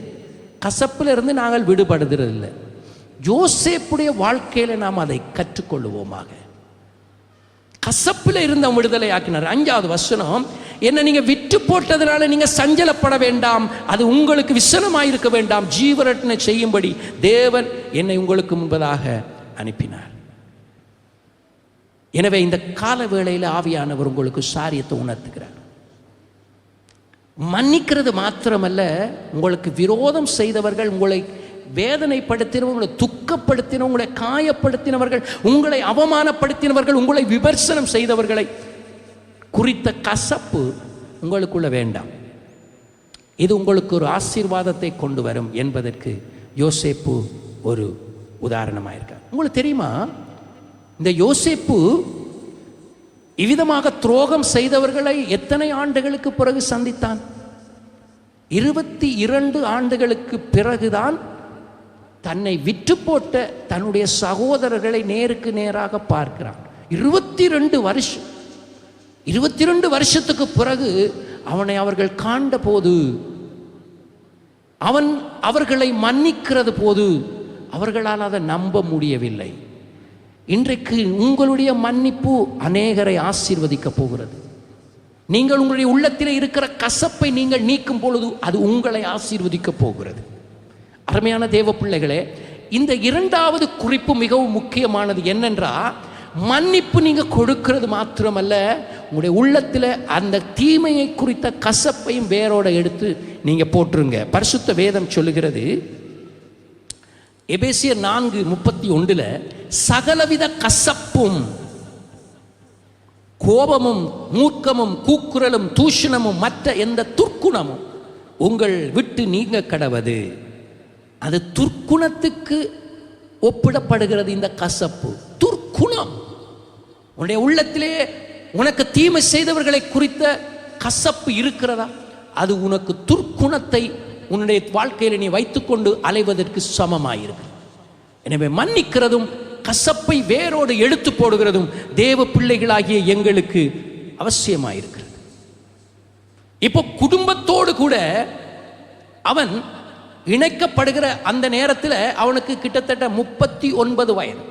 யோசேப்பு 17 வயதில் அவன் புறப்பட்டான். அவனுடைய பயணம் ஆரம்பித்தது தன்னை நேசித்த தன்னுடைய தகப்பனிடத்திலிருந்து அவன் புறப்பட்டான். ஆனால் தன்னுடைய குடும்பத்தை சகோதரர்களை சந்திக்கும் பொழுது அவனுக்கு 39 வயதாயிருந்தது. பார்வோனுக்கு முன்பதாக யோசேப்பு போய் நிற்கும் போது அவனுக்கு 30 வயது. இளம் பிராயத்திலே அவனுடைய உள்ளத்திலே இருந்த அந்த நற்குணத்தை கவனிங்க. அவன் மன்னிக்கிறவனாக, குடும்பத்தை ஒற்றுமைப்படுத்துகிறவனாக, குடும்பத்துக்குள்ளே மகிழ்ச்சியை கொண்டு வரக்கூடியவனாக அவன் காணப்பட்டான். இன்றைக்கு தேவ பிள்ளைகளாக கிறிஸ்தவர்களாக இருக்கிற நாம், என்னுடைய குடும்பத்துக்குள்ளே நான் மன்னிப்பின் மூலமாக தேவனுடைய நன்மையை, தேவனுடைய ஆசீர்வாதங்களை கொண்டு வருகிறவனாக இருக்கிறேனா, அல்லாவிட்டால் இந்த துர்க்குணமாகிய கசப்பை நான் பேசுகிறவனாக, மற்றவர்களை குறித்த இழிவான காரியங்களை, மற்றவர்களை குறித்த கேவலமான காரியங்களை பேசி என்னுடைய குடும்பத்தில் இருக்கிற சந்தோஷத்தை, தேவனுடைய ஆசீர்வாதத்தை சீரழிக்கிறவனாக நான் காணப்படுகிறேன். இது ரொம்ப முக்கியமான ஒரு விடயம். நாங்கள் ரட்சிக்கப்பட்டவர்கள் தான். தேவனுடைய ஆராதனையில, தேவனோடு கூட ஆராதனையில கலந்து தேவனுக்குள் மகிழ்ந்து களி கூறுகிறவர்கள் தான். ஆனாலும் இந்த துர்க்குணம், கசப்பு எனக்குள்ளே இருக்கும் பொழுது தேவனுடைய திட்டம் பரிபூர்ணமாக என்னுடைய வாழ்க்கையில எனக்குள்ளே வருகிறது மாத்திரமன்றி என்னுடைய குடும்பத்துக்குள்ளே வருகிறது. அதற்கு இடையூறாக நானே மாறிவிடுவேன். இந்த யோசேப்பிடத்திலிருந்து நீங்க கற்றுக்கொள்கிற 2வது மன்னிப்பு, கசப்பு. நீங்க 3வது பொறுமை மற்றும் விடாமுயற்சி. யோசேப்பு பல வருடங்கள் காத்திருந்தான். கிட்டத்தட்ட 13 வருடமாச்சுது யோசேப்பு அந்த சிறையில், அந்த அவனுடைய சூழ்நிலை, அவனுடைய பயணத்தில் எல்லா நெருக்கத்தில் இருந்தும் வெளியே வர்றதுக்கு. அதனால தான் நான் உங்களுக்கு ஆரம்பத்திலே சொன்னேன், நீங்கள் இந்த பயணத்தில் எந்த நிலையில் இருந்தாலும் நீங்கள் பயப்பட வேண்டாம். உங்களை அழைத்தவர் உண்மை உள்ளவராயிருக்கிறார். உங்களை அழைத்தவர் அவர் மாறாதவராயிருக்கிறார். ஆபிரகாமை அழைத்தவர் தான் இன்றைக்கு உங்களையும் அழைத்திருக்கிறார். ஈசாக்கை ஆசீர்வதித்தவர் தான் இன்றைக்கு உங்களையும் ஆசீர்வதித்திருக்கிறார். யாக்கோபை பெருக பண்ணினவர் தான் இன்றைக்கு உங்களை அழைத்திருக்கிறார். யோசேப்புக்கு சொற்பனத்தை கொடுத்தவர் தான் இந்த காலவேளையிலும் உங்களுக்கு அருகாமையிலே நான் உன்னை கைவிடுவதில்லை, உன்னை விட்டு விலகுவதில்லை என்று பேசிக் கொண்டிருக்கிறார். அந்த யோசேப்பு என்ன செய்தான்? பொறுமையோடும் விடாமுயற்சியோடும் பல வருடங்கள் காத்திருந்தான். நம்முடைய வாழ்க்கையில தாமதங்கள் ஏற்படுகிற வேளையிலே, சூழ்நிலைகள் கடினமாக இருக்கிற நேரங்களில் நாங்கள் யோசிக்கிறோம், தேவன் எதையாச்சும் இப்போ செய்தாகணும். ஒன்றை விளங்கிக் கொள்ளுங்க, நீங்க நினைக்கிற நேரத்தில் கர்த்தர் செயற்படுகிறவர் அல்ல. நீங்க நினைக்கிற நேரத்தில் கர்த்தர் அற்புதம் செய்கிறவர் அல்ல. அவருக்கென்று அவர் நியமித்திருக்கிற அந்த நேரத்தில் அதை அவர் நேர்த்தியாய் செய்வார். உங்களை அவர் மறக்கலை. பக்கத்தில் இருக்கிற தட்டி சொல்லுங்க, அவர் உங்களை மறக்கவில்லை, உங்களை மறக்கலை. உங்களோட சூழ்நிலை கஷ்டமாக இருக்குதா, நீங்கள் பிடித்து கொள்ளுங்க. விடாமுயற்சியும் பொறுமையோடு கூட அதை நீங்கள் பிடிச்சு கொள்ளுங்க. உங்களை மறக்கலை கர்த்தர். உங்களுடைய நெருக்கம், பாடு, வேதனை எல்லாவற்றையும் அவர் அறிந்திருக்கிறார். அவர் அதை தாண்டி செல்லுகிற பலனை உங்களுக்கு தருவார். இவ்விதமாக யோசேப்பு ஆண்டவர் அவருடைய காரியத்தை செய்யும் வரைக்கும் அவன் பொறுமையோட அவன் காத்திருக்கிறான். 13 வருஷம் இப்படியே பொறுமையோட காத்திருக்கிறான். உங்களுக்கு நான் ஒரு காரியத்தை சொல்லுகிறேன். இன்றைக்கு உங்களே அநேகர் பல ஆண்டுகளாக பல காரியங்களுக்காக காத்து கொண்டிருக்கிறீர்கள். ஆவியானவர் இதை பேச சொல்லுகிறதுனால நான் பேசுகிறேன். ஆண்டவர் அதை சீக்கிரமாய் சந்திக்க போகிறார். சீக்கிரமாய் அது உங்களுக்கு நடக்கும். இதை நீங்க விசுவாசத்தோட நீங்க பெற்றுக்கொள்ளுங்க. ஆண்டவர் சொல்லுகிறார், அநேக ஆண்டுகளாக நீங்க காத்து கொண்டிருக்கிற, நடக்காதா நடக்காதா நடக்காதான்னு பல வருஷமாய் காத்து கொண்டிருக்கிறீர்கள். ஆண்டவர் அதை சீக்கிரமாய் உடைய வாழ்க்கையிலே செய்ய அவர் விருப்பம் உள்ளவராயிருக்கிறார். இப்போ நீதிமொழிகள் 13:12 நீங்க வாசிச்சு பாருங்க. நெடுங்காலமாய் காத்திருத்தல் இருதயத்தை இளைக்க பண்ணும், விரும்பினது வரும் பொழுது அது ஜீவ விருட்சம் போல இருக்கும். இப்போ நீங்க நெடுங்காலமாக பல காலங்களாக காத்திருந்த காரியங்கள் கிடைக்காதனால இருதயம் இளைத்து போனவர்களா இருக்கிறீங்க.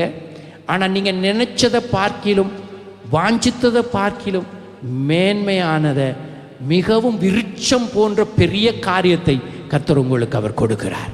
விசுவாசிச்சா நீங்க பெற்றுக்கொள்ளுங்க. அதை ரிசீவ் இட் வித் ஃபெய்த். நீங்க அதை விசுவாசத்தோட பெற்றுக்கொள்ளுங்க.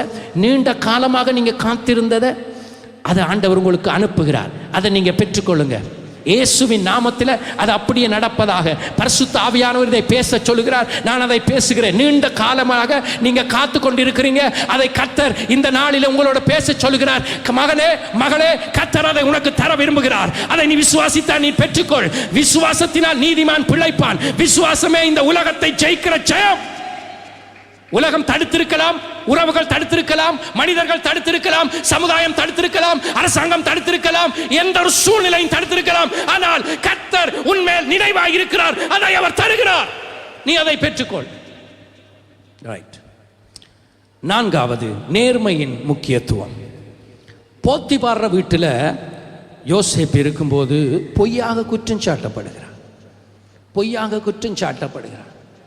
இவன் ஒரு அந்நிய தேசத்தில் இருக்கிறான். அவனுக்கு உறவானவங்க யாருமே இல்லை.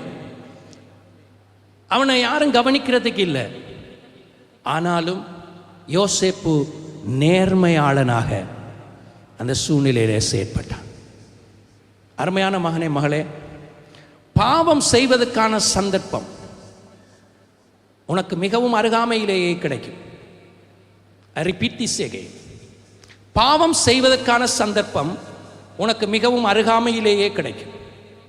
ஏனென்றால் தேவனுடைய பரம திட்டத்தை குறித்து உன்னுடைய உறவுகள் பொறாமை கொள்ளுகிறது மாத்திரம் அல்ல பிரச்சனை. நமக்கு ஒரு எதிராளி இருக்கிறான் என்பதை நீங்க மறக்கக்கூடாது. நாம் நன்மைகளை பெறக்கூடாது. நாம் தேவனுடைய நன்மையை, ஆசீர்வாதங்கள் எதையும் நாம் பெற்றுவிடக் கூடாது என்பதில் இரவும் பகலும் பிசாசு செயற்பட்டு கொண்டிருக்கிறான். எனவே பாவம் செய்வதற்கான ஒரு சந்தர்ப்பம் உங்களுக்கு இலகுவாக, எளிமையாக, அருகாமையிலேயே அவன் கொண்டு வந்து கொடுப்பதற்கு அவன் ஆயத்தப்படுவான். யோசேப்புக்கு அது நடந்தது. யோசேப்பின் மேல தேவன் வைத்திருந்த சொப்பனம் நிறைவேறாதபடிக்கு, அவனை வழி திருப்பும்படிக்காக பிசாசு செயற்பட்ட போதிலும் அங்கே யோசேப்பு மிகவும் கண்ணியமானவனாக, நேர்மை உள்ளவனாக அவன் வாழ்ந்தான். இன்றைக்கு நாங்கள் அந்நிய பாஷையில் பேசலாம், பிரசங்கம் பண்ணலாம், பல காரியங்கள் செய்யலாம். ஆனால் நான் நேர்மையற்றவனாக, கண்ணியமற்றவனாக, ஒழுக்கக்கேடு உள்ளவனாக நான் இருப்பதனால் பரலோக தேவனுடைய திட்டம் என்னுடைய வாழ்க்கையில நிறைவேறும் என்று நான் நினைத்தால் அது தவறு. இதோ உள்ளத்தில் உண்மை இருக்க வேண்டும் என்று நீ விரும்புகிறீர். அந்த காரணத்திலே ஞானத்தை வெளிப்படுத்துவீர். தேவன் தம்முடைய பிள்ளைகள் ஒவ்வொருவருக்கும் தம்முடைய ஞானத்தை, தம்முடைய வழிகாட்டுதலை, தம்முடைய யோசனைகளை, தம்முடைய வழிகளை வெளிப்படுத்துகிறவராயிருக்கிறார். ஆனால் கர்த்தர் நமக்கு கொடுத்திருக்கிற பரிசுத்தத்தை, கர்த்தரங்களுக்கு கொடுத்திருக்கிறதான கிருபைகளை, கர்த்தரங்களுக்கு கொடுத்திருக்கிறதான நன்மைகளை நான் போக்கடிக்கிறவனாக, நான் உதாசீனம் செய்கிறவனாக, நான் நேர்மை அற்றவனாக, ஒழுங்கீனமாக வாழும் பொழுது அந்த உறவு துண்டிக்கப்படுகிறது. பாவம் தேவனுக்கும் மனிதனுக்கும் இடையாக நடிச்சுவரை எழுப்பி விடுகிறது. ஆனால் யோசேப்புடைய வாழ்க்கையில விதமான நெருக்கம் வந்த போதிலும் கூட யோசேப்பு மிகவும் நேர்மையானனாய் காணப்பட்டான். யோசேப்புக்கு தவறான அவதூறுகள் சொல்லப்பட்டு, உங்களை குறித்து மனிதர்கள் அவதூறு பேசுவார்கள். யாரெல்லாம் நன்மை செய்கிறார்களோ அவர்களை குறித்து தீமையாக பேசுகிறதற்கு இந்த உலகம் ஆயத்தமாயிருக்கிறது. எப்பொழுதும் ஊழியங்களை குறித்து குற்றப்படுத்துகிறதற்கு, ஊழியங்களை குறித்து விமர்சிப்பதற்கு, ஊழியங்களை ஏளனமாக பேசுவதற்கு இந்த உலகம் ஆயத்தமாய் இருக்கிறது. உன்னுடைய வாழ்க்கையை குறித்து ஏளனமாய் பேசுவதற்கு, உன்னுடைய ஜெபத்தை குறித்து ஏளனம் செய்வதற்கு, உன்னுடைய விசுவாச பயணத்தை ஏளனம் செய்வதற்கு அநேகர் எழும்புவார்கள். நீங்க அசைக்கப்பட வேண்டாம். நீங்க அசைக்கப்பட வேண்டாம். ஆண்டவராகிய இயேசு நன்மை செய்கிறவராய் சுற்றி திரிந்தார். பிசாசில் அகப்பட்ட யாவரையும் விடுதலை ஆக்கினார். இயேசுவையே சொன்னார்கள், இவர் பிசாசினுடைய தலைவன், பெயல்செபூலினால பிசாசை துரத்துறார். இயேசுவையே நிந்திக்க முடியுமானால், இயேசுவையே அவதூறு செய்ய முடியுமானால், உங்களையும் என்னையும் அவதூறு செய்வது சர்வசாதாரணமானது. நீங்கள் அதை கர்த்தருடைய நாமத்துக்கு மகிமையாய் அதை ஏற்றுக்கொள்ளுங்க. கேயாசி என்கிறவன் தாவீதை தீமையாய் பேசினான். ஆனால் தாவீது சொன்னான், அவனை விடு, பேசட்டும். இன்றைக்கு உங்களை குறித்து அவதூறா பேசுகிறவங்களுக்கு எதிராக நீங்கள் பேச வேண்டிய அவசியம் கிடையாது. இல்லை, பரிசுத்த வேதாகமம் கவனிங்க. 1 பேதுரு 2:20. நீங்கள் குற்றம் செய்து அடிக்கப்படும் போது பொறுமையோடு சகித்தால் அதனால் என்ன கீர்த்தி உண்டு? நீங்கள் நன்மை செய்து பாடுபடும் பொழுது பொறுமையோடு சகித்தால் அதுவே தேவனுக்கு முன்பதாக பிரீதியாயிருக்கும். நீங்க நன்மை செய்றீங்க, ஆனா உங்களுக்கு பாடு. நீங்க நன்மையான காரியத்தை செய்றீங்க, அதனால மற்றவங்க உங்களுக்கு ஏளனமாய் பேசுகிறாங்க. அது என்னத்தை கொண்டு வருகிறது என்றால், தேவனுக்கு முன்பதாக அது மகிழ்ச்சியா இருக்கிறது. நான் அடிக்கப்பட்டேன், நான் வேதனைப்பட்டேன், நான் அவமானப்பட்டேன், என்னை என்னுடைய பிள்ளைகள் பின்பற்றுகிறதுனால அவருக்கு மகிமை உண்டாகிறது. பிரீத்தி, மகிமை, அந்த பிரீத்தி என்றது சந்தோஷம். சந்தோஷம் உண்டாய் அவருக்கு. தேவனுக்கு முன்பதாக அது எங்களுக்கு மகிழ்ச்சியை கொண்டு வரும். தேவனுக்கு முன்பதாக அது சந்தோஷமாக நம்ம பெற்றுக்கொள்ளணும். நாங்கள் முறுமுறுக்க தேவையில்லை, முறுமுறுப்பு எங்களிடத்தில் வரக்கூடாது. எனவே எந்த ஒரு குற்றச்சாட்டையும் நீங்க எதிர்த்து நிற்க வேண்டிய அவசியம் கிடையாது. கிறிஸ்துவுக்குள் வாழும் ஒவ்வொரு தேவனுடைய பிள்ளை எந்த ஒரு சூழ்நிலையிலும் நேர்மை மற்றும் ஒழுக்கத்தை நீங்க இழந்து விடக்கூடாது. எந்த ஒரு கடினமான சூழ்நிலைகள் வந்தாலும், எந்த ஒரு பாவ சூழ்நிலைகள் உங்களுக்கு செய்ய வேண்டி நேரிட்டாலும், நீங்கள் யோசேப்பை நினைத்துக் கொள்ளுங்க. யோசேப்பு மிகவும் சிறந்த ஒரு உதாரணமாய் காணப்படுகிறார்.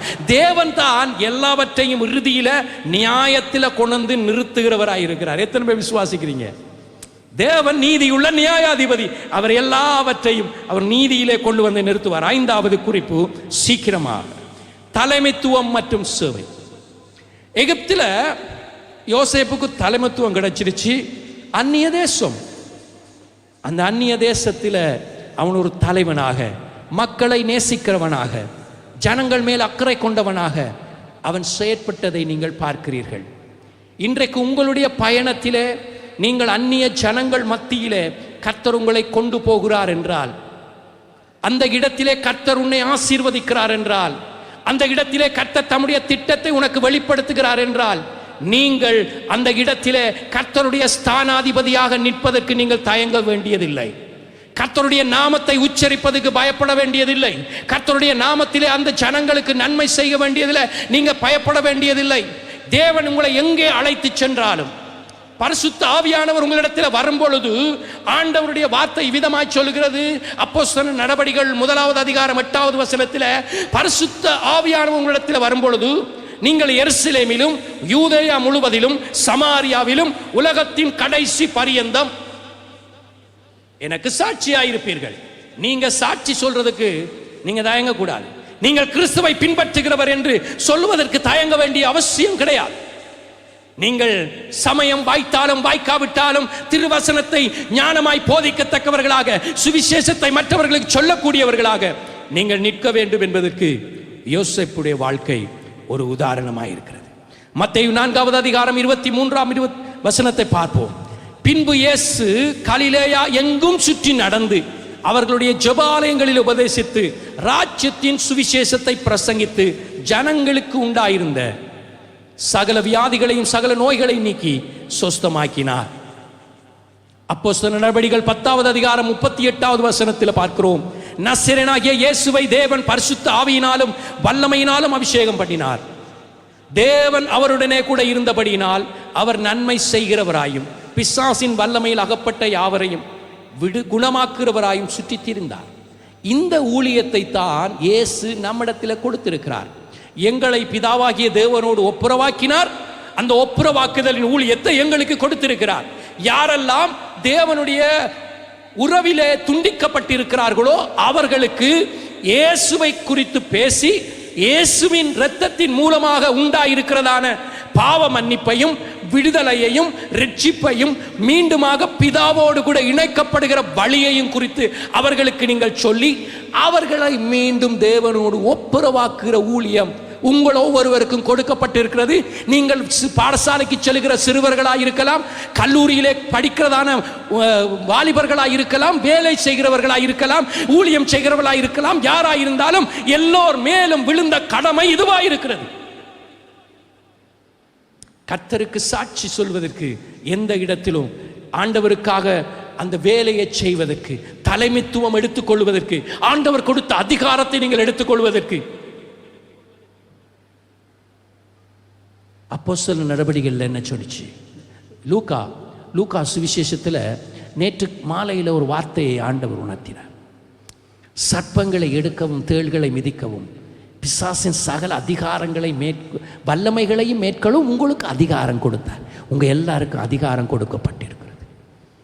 அதிகாரம் கொடுக்கப்பட்டிருக்கிறது. நீங்கள் ஒரு அதிகாரியாக இருக்க. யோசேப்புக்கு அதிகாரம் கொடுக்கப்பட்ட உடனே அவன் அதை பெற்றுக்கொண்டு அதற்கு ஏற்ற வகையிலே அவன் செயற்பட்டதை நீங்கள் பார்க்கிறீங்க. ஆறாவது இறுதியான குறிப்பு, தீமையை நன்மையாக மாற்றும் தேவனுடைய வல்லமை. யோசேப்புடைய வாழ்க்கையில் இருந்து நாம் இறுதியாக கற்றுக்கொள்ளுகிற குறிப்பு, தீமையை நன்மையாக மாற்றும் தேவனுடைய வல்லமை.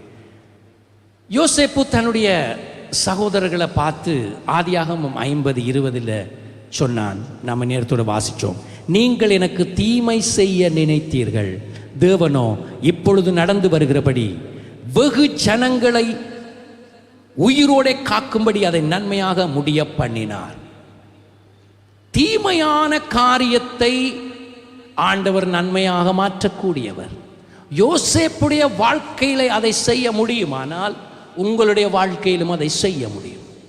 இந்த கால வேளையில ஆவியானவர் உங்களுக்குள்ள இந்த காரியங்கள் ஒவ்வொன்றாக உங்களுக்கு உணர்த்தி கொண்டிருக்கிறார். எந்த இடத்தில நீங்க சீர்பட வேண்டி இருக்கிறது, எந்த இடத்தில இந்த யோசேப்பினுடைய வாழ்க்கை மூலமாக கர்த்தர் எனக்கு பேசுகிற காரியங்களை நான் சரிப்படுத்த வேண்டி இருக்கிறதோ அந்த இடத்தை நீங்க சரிப்படுத்திக் கொள்ளுங்க.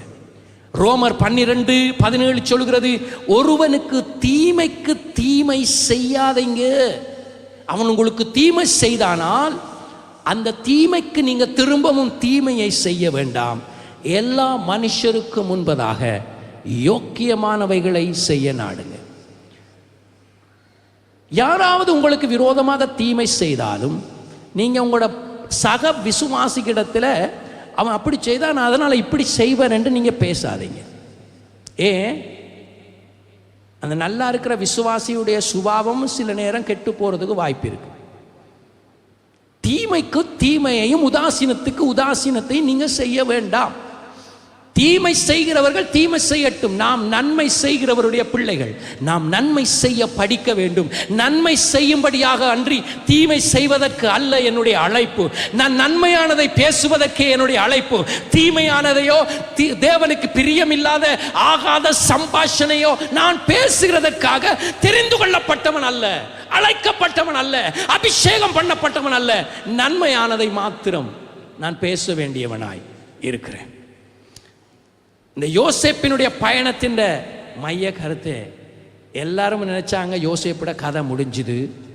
ஆனால் கர்த்தர் என்ன திட்டம் வைத்திருந்தாரோ அந்த திட்டத்தை அவர் நிறைவேற்றினார். தீமையாகத்தான் முடிஞ்சிருக்கும் என்று எல்லாரும் நினைச்சாங்க. அவன் செத்து போயிருப்பான், அவன் இனிமேல் எழுந்திருக்க முடியாது என்று தான் நினைத்திருப்பார்கள். உன்னை குறித்தும் உன்னுடைய சமுதாயத்தினர், உன்னுடைய உறவுகள், உன்னுடைய அதிகாரிகள், உன்னுடைய சந்ததியினர் அவ்விதமாக எண்ணி இருந்தாலும் என்ன திட்டத்துக்காக நீங்க கர்த்தருடைய கரத்தை பற்றி கொள்ளும்படி உங்களை அர்ப்பணித்து அவர் உங்களை பிடிச்சு கொண்டாரோ அதை அவர் கர்த்தர் செய்ய வல்லமையுள்ளவராயிருக்கிறார். கர்த்தர் உங்களோட இருப்பாரானால், கர்த்தர் உங்களோட இருப்பாரானால், நீங்கள் கர்த்தருடைய வார்த்தையை உறுதியாய் பற்றி கொண்டிருப்பீர்களானால் இந்த யோசேப்பை போல நீங்களும் கனி உள்ள ஒரு ஆசீர்வாதம் உள்ள ஒரு வாழ்க்கை வாழுவீங்க. நான் சொன்ன பயணத்தை மறந்துடாதீங்க. ஆபிரகாம் பயணித்தான், ஈசாக்கு பயணித்தான், யாக்கோபு பயணித்தான், யோசேப்பு பயணித்தான். யாக்கோபினுடைய வம்சம், அவனுடைய கோத்திரம் 12 இஸ்ரவேல் கோத்திரமும் அவர்கள் பயணித்தார்கள். அவர்கள் கானானுக்கு செல்ல வேண்டி இருந்தது. வழியெல்லாம் பாடுகள், வேதனைகள் எல்லாம் இருந்த போதிலும் பகலிலே அவர் மேக ஸ்தம்பம், இரவிலே அக்னி ஸ்தம்பம். அவர்களுடைய பாதங்கள் வீங்கல, அவர்களோடு கர்த்தர் இருந்தார். அவருடைய ஆடைகள் பழசா போகல. இந்த காலை வேளையிலே கர்த்தருடைய அழைப்பை கேட்டு கர்த்தருடைய வார்த்தையை நம்பி அவரை உறுதியாய் பற்றி கொண்டு இந்த விசுவாச வாழ்க்கையை ஆண்டவராகிய இயேசு கிறிஸ்துவினுடைய கிருபையினாலே ஓடிக்கொண்டிருக்கிற மகனே மகளே, கர்த்தர் உன்னோடு இருக்கிறார். அவர் உன்னை கைவிடுவதில்லை, அவர் உன்னை விட்டு விலகுவதில்லை. அவர் உன்னை நன்மையால் திருப்தியாக்கி நடத்துவார். சூழ்நிலைகள் எல்லாம் வேதனை நிறைந்ததாக உன்னை சுற்றி நடந்தாலும் எல்லாம் இருளாக காணப்பட்டாலும். ஏசாயா 60வது அதிகாரத்தில் 2வது வசனம் சொல்கிறது, இதோ இருள் பூமியையும் காரிருள் ஜனங்களையும் மூடும், ஆனாலும் எல்லாம் நெருக்கமா இருக்கு, எல்லாம் போராட்டமா இருக்கு, பஞ்சமா இருக்கு. அதை பேசுறாங்க, இதை பேசுறாங்க, பொருளாதார நெருக்கடியை பேசுறாங்க, விலைவாசியை பேசுறாங்க, அரசியலை பேசுறாங்க. என்னத்தை பேசினாலும் உண்மையில கர்த்தர் உதிப்பார். அவருடைய மகிமை உண்மையில காணப்படும். அருமையான தேவ பிள்ளைகளே, இந்த கால வேளையில் அப்படிப்பட்ட கர்த்தருடைய ஆசீர்வாதம் உன்மேல இருக்கிறது. அதனால நீ மற்றவர்கள் போல அல்ல, நீ விசேஷமானவன். தாவீது சொல்லுகிறான், கர்த்தரன் மேய்ப்பராய் இருக்கிறார், நான் தாழ்ச்சி அடையேன். அவர் என்ன புல்லுள்ள இடங்களிலே மேய்த்து அமர்ந்த தண்ணீர்களிலே என்னை நடத்தி கொண்டு விடுகிறார். அவர் என் ஆத்துமாவை தேற்றி தம்முடைய நாமத்தின் நிமித்தம் என்னை நீதியின் பாதையிலே என்னை நடத்துகிறார். நான் மரண இருளின் பள்ளத்தாக்கிலே நடக்க நேர்ந்தாலும் பொல்லாப்புக்கு பயப்படேன், தேவரீர் என்னோட கூட இருக்கிறீர், உமது கோலும் உமது தடியும் என்னை தேற்றும்.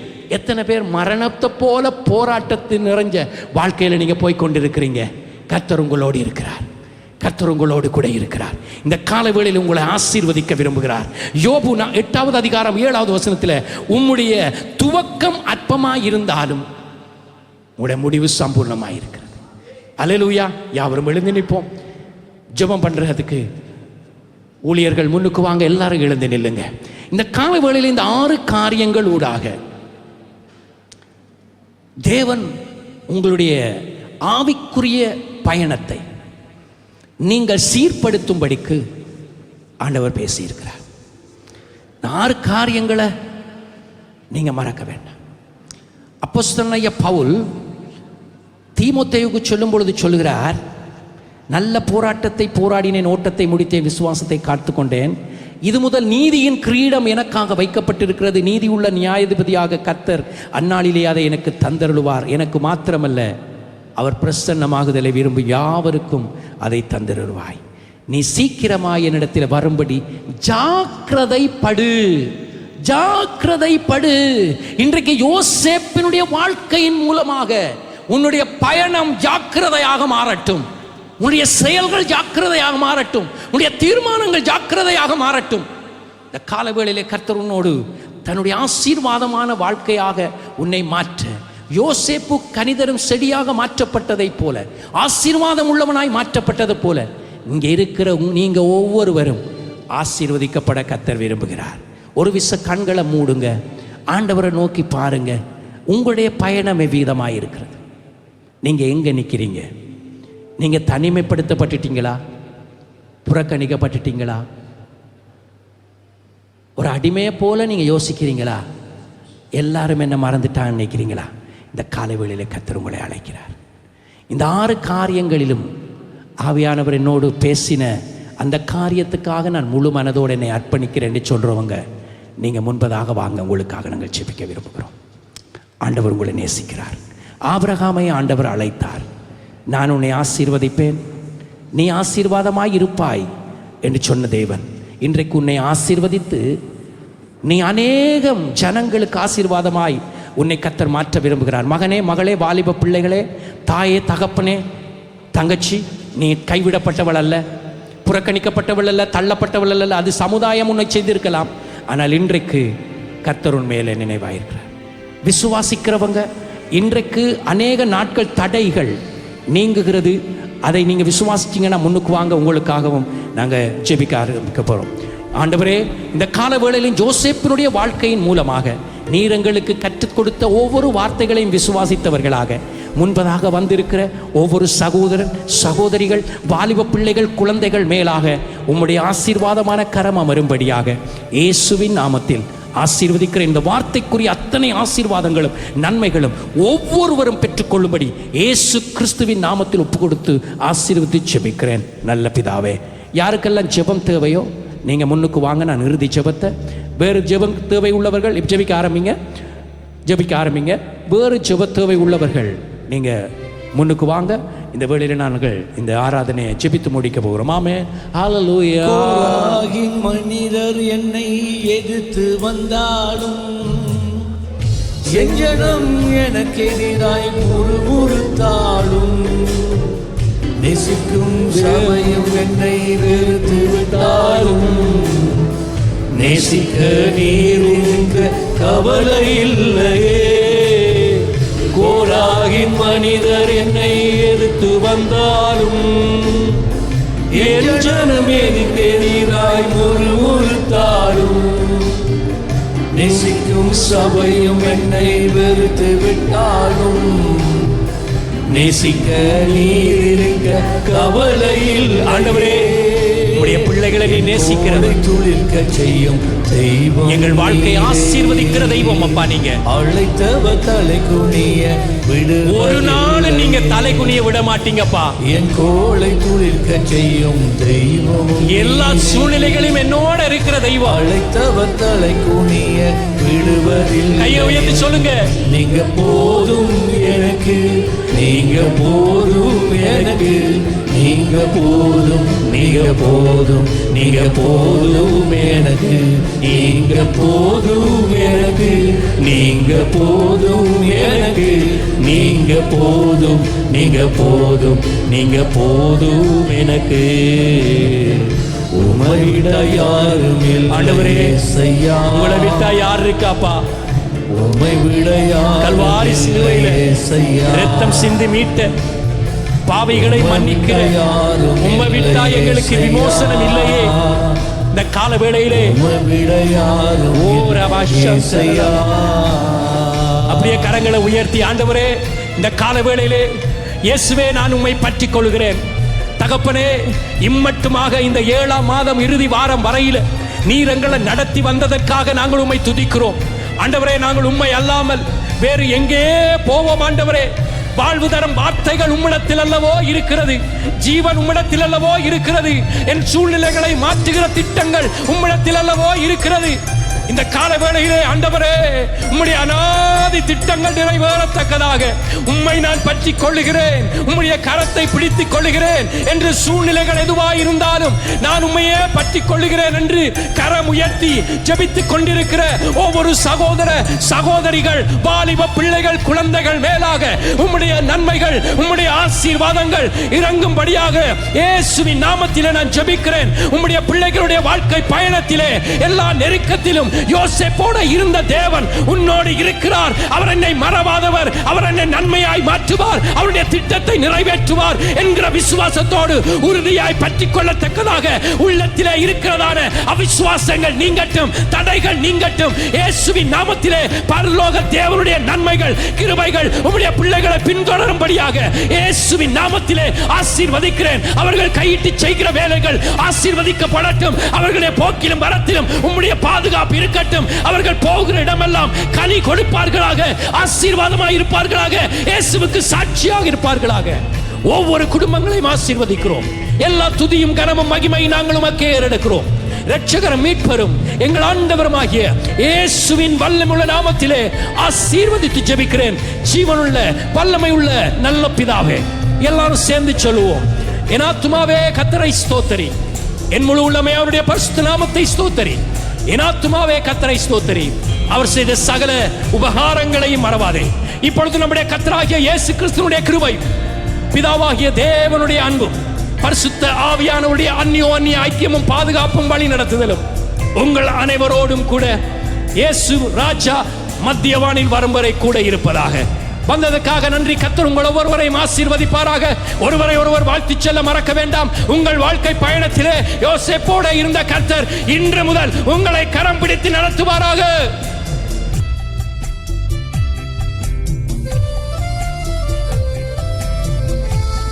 பிரியமானவர்களே, எமது ஆராதனையுடன் இணைந்திருந்தமைக்கு எங்கள் மனமார்ந்த நன்றிகளை தாழ்மையுடன் கூறிக்கொள்ளுகிறோம்.